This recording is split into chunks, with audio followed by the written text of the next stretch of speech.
여러분 안녕하세요, 롱장입니다. 지금 현장에서 임장하다가 좀 속보가 나와서 전달해 드리고 싶어 가지고 제가 요새 사무실에 들어가는 시간이 너무 늦거든요. 아니면 사무실에 못 들어가거나, 그래서 현장에서 전달해 드리려고 아파트에 껴져 있는 산 위에 좀 올라왔습니다. 영상을 좀 촬영하고 싶어서. 속보가 떴는데요, 여기 지금 내용은 아마 안 보이실 건데 여기 지금 추경호 장관님 있고요. 내용은 제가 읽어드리자면 세수펑크의 재축의 8월 발표. 근데 이거는 일단 우리 이슈는 아니죠. 중요하지만 다음이 뭐냐면 역전세 우려의 반환 대출 완화라고 나와 있습니다. 이거 중요할 수밖에 없겠죠. 한번 같이 보시죠. 시청하시기 전에 구독하기, 좋아요, mem버십 부탁드리고요. 멤버십은 매주 토요일 라이브를 진행하고 있습니다. 그리고 제 정규 강의 15기는 지금 접수 기간이고요. 요게 접수 데드라인이 정해져 있어요. 자세한 내용은 아래 링크에서 확인 부탁드리고요. 지금 원희룡 장관님이 발표했었죠.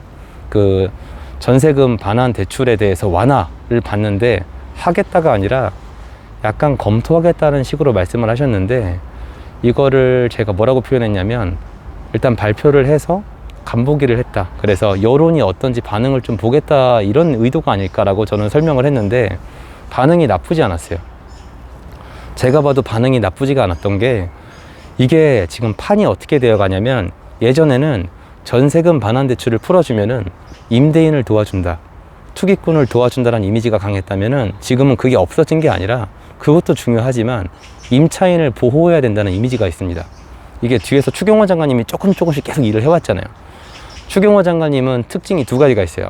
첫 번째, 실력 있고 경험이 많다. 두 번째, 정치적 욕심이 없다. 여러분 뭐 이분이 나와서 뭐 하겠다고 얘기한 거 별로 없었잖아요. 그래서 여기 내용을 읽어보면은, 주요 내용만 읽어볼게요. 지금 저희가 다루는 거에 대해서만.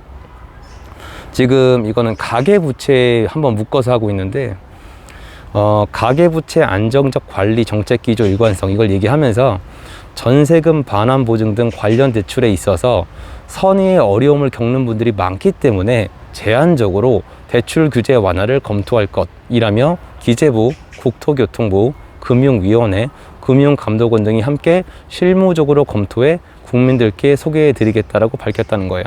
지금 이슈가 뭐냐면 세입자가 전세금을 돌려받지 못하는 게 굉장히 이슈란 말이에요. 그리고 이건 누구도 부정할 수 없어요. 그러니까 지금 앞으로 돌아오는 것 중에 역전세가 얼마나 많은지 언론에서 대서특필하고 있어요. 빌라, 아파트 둘 다 역전세가 많기 때문에 이게 전세금을 못 돌려받을 분들이 지금 생각보다 굉장히 많이 나올 수밖에 없는 통계가 만들어져 있어요. 그러면 국가 입장에서는 이걸 해결을 해야 되는데, 이걸 해결할 방법이 제가 누누이 말씀드렸지만 없어요. 딱히 없고, 전세 제도에 대해서 스톱을 시켜놨잖아요. 그러니까 완전 스톱 시키진 못했지만 전세를 선택하면 안 된다는 얘기를 국토부 장관님이 여러 번 하셨잖아요. 어느 정도 스탑이 된단 말이에요. 그 상태에서 이게 만기가 다가오면 다음 세입자를 구하기는 더 어려운데 이 사람은 돌려줘야 될 것 같고, 이 사건 사고가 터지잖아요. 그러니까 지금 한 단계 더 건너온 거예요. 원희룡 장관님이 검토해 보겠다. 그리고 뭐예요? 추경호 장관님이 이건 하겠다는 거예요. 근데 여러분이 이제 잊어버리면 안 되는 게 있어요. 지난 정권 때도 있었는데요. 이게 발표가 되기 전에, 예민한 문제는 발표가 되기 전에 반응을 합니다. 지금 전 현장을 다니고 있잖아요. 현장을 다니면서 이게 중요할 수밖에 없다는 생각이 들었고, 직원분들이랑 연락하면서 공유하고 바로 찍는 거거든요. 뭐냐면 여러분, 금매, 그러니까 이게 다수를 대상으로 하는 내용이 아니에요. 현장을 다니시면 요즘에도 어떤 분들이 원하는 금매라는 게 있어요. 굉장히 싼 거죠. 근데 금매는 주식이랑 달라요. 이 사람이 후달리면 파는 거예요. 지난 1년 동안에 정말 많은 사람이 쓰러져 나갔거든요. 내가 급하면 싸게 파는 거예요. 맞지 않습니까? 근데 그 급한 이유가 현장에 나와서 만나보면은, 일단 지금 집을 가진 분들이 제일 큰 건 세 가지예요. 첫 번째로 대출이자, 아니면은 세금, 아니면 맨 마지막이 세입자 리스크인데, 세 번째게 사람을 쓰러뜨리는 거예요. 전세 사기범이 될 것 같거든요. 그리고 세입자분도 예전이랑 다르게 먼저 법을 말씀을 하시거든요. 집값이 올라가지 않는 거는 옛날에 포기했죠. 그분들은 다 쓸려 나갔습니다. 그런데 이게 발표가 되고 나면은 제가 이걸 앞으로 확인을 해볼 건데, 많지는 않아요. 전체 시장이 변하는 건 아니거든요. 근데 여러분 중에 소수가 잡을 수 있었을지도 모르는 금매는 줄어들 수밖에 없어요. 그러니까 솔직히 금매가 다 나가거나 금매가 없어진 지역이 되게 다수예요. 이미 그건 진행이 됐고, 그 중고로 최근 제가 말씀드렸던 지역 중에 여러분, 남양주가 요새 사람들이 좀 와요. 아무도 관심 없잖아요, 지금. 여러분이 얘기하시는 뭐 지금 강남이나 송파는요, 옛날 얘기예요. 지금 몇 달 전 얘기인데 지금 그게 언론에 나오고 있으니 느려도 이게 여러분 2달 이상 느리면은 2달이에요, 여러분. 2달. 최소 2달이 3달 차이 나는 거니까 여러분이 지금 기사에 보시고 있는 반등했다는 것들은요, 체감을 할 수 있었던 게 2-3달이에요. 미세하게 캐치했으면 감지할 수 있었던 게 훨씬 더 전이고요. 그러니까 지금 제가 말씀드리는 지역도 추후에 뭐 데이터가 나오겠죠. 그래서 보시면은 요새는 전 느끼기에 남양주에 가면 사람들이 좀 문의가 늘고 제일 싸던 거 있죠. 급매물이 조금씩 없어지고 있는데, 만약에 추경호 장관님이 발표하신 대로 전세금 반환 대출을 풀어버린다. 이게 얼마나 풀릴지 모르겠는데, 중요한 건 지금 원희룡 장관님이 말씀하신 취지, 그리고 이 추경호 장관님이 말씀하신 취지를 따라간다면은 이거를 허접하게 그냥 겉보기식으로 풀진 않을 거예요. 왜냐면 지금 말씀하셨다시피 이거는요, 임대인 보호가 아니에요. 임차인 보호를 목적으로 하고 있거나 선의, 그러니까 별 다른 뜻 없이 어쩔 수 없는 상황으로 전세금을 못 돌려주는 사람을 대상으로 하고 있기 때문에 이게 제한은 걸겠지만 허접하게 풀 것 같진 않거든요. 그리고 지금부터 왜 다주택자 도와주냐, 임대인 도와주냐는 얘기는 아마 안 먹힐 거예요. 왜냐면 이미 간보기를 했고 추경호 장관님이 여기서 발표했다는 거는 이게 쉽게 빠꾸가 없다는 거거든요. 그러면 시장에 참여하는 여러분 중에 2가지의 어떤 종류에 속하신 분들은 오늘 영상에 가치가 있는 거예요. 첫 번째, 내가 세입자 보증금 반환 때문에 지금 집을 급하게 팔 생각이 있거나 집을 정리할 생각이었다. 그분은 이거 발표 나오는 거 봐야죠. 근데 예를 들어서 전세금 반환 대출이 풀렸는데 나는 대출이자 낼 돈도 없다. 그럼 당연히 그 변함이 없는 건데, 아닌 분들이 많거든요. 그러니까 집을 급매로 팔 분들은 현장에서 캐치가 되면 제가 말씀을 드리겠지만 아마 보류하실 거예요. 이게 발표가 된 게 아니라 지금부터 보류하세요. 이거는 이쪽 생태계예요. 이미 풀겠다고 얘기가 나왔기 때문에 여러분 집을 급매로 팔면요, 여러분 돈 몇 천만 원이 날아가는 거예요. 그냥 사라지는 겁니다. 세금 내고 나서도 몇 천만 원이에요.